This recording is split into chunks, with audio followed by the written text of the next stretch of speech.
This week on Trick Tips, I'm going to show you a little bit about front side and heel side wake jumps. What you want to do is go 5 to 10 feet outside the wake, coast in real gentle, and as you rise up the wake, just slowly push with your legs. And as you push with your legs, it's like being on a trampoline. You're going to go up. What you might want to try to learn is jump the wake and land in between the two. So you're landing directly behind the boat, and just learn what it feels like to go over the wake, catch a little bit of air, and get yourself back into control. And once you can do that, you might go a little further, and you're going to get to a point where you're landing on the second wake, and that's when you go it a little wider, take a little bit more of a dig, and you're going to rise with your legs, and you're going to try to land down the second wake.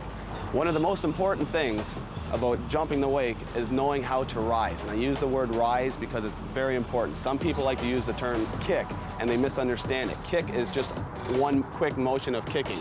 I use rise because it's a slow motion of rising all the way up the wake. And I like to compare it to a trampoline. If you've ever been on a trampoline, you know that when you push the mat down, when the mat's at the bottom, you don't kick all at once. You push with your legs as the mat throws you up. So what you want to do is, as you rise up the wake, you want to feel the pressure, and you slowly want to push to the point where your legs are straight at the top, and that's how you're going to get your maximum lift.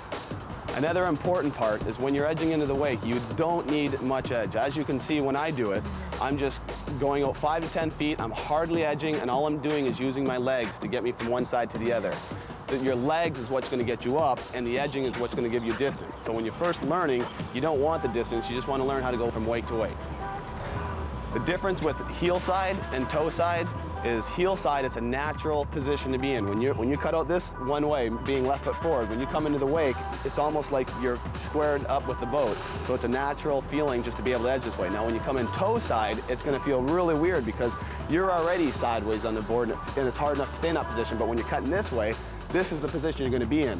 And it's very difficult to keep that board in that position when you're in the air. And what you're going to find is when you jump the wake toe side, there's so much pressure on your backside arm that it's going to pull your back arm and pull your board, so you do this in the air. And what's going to happen is when you land, you're going to slip out.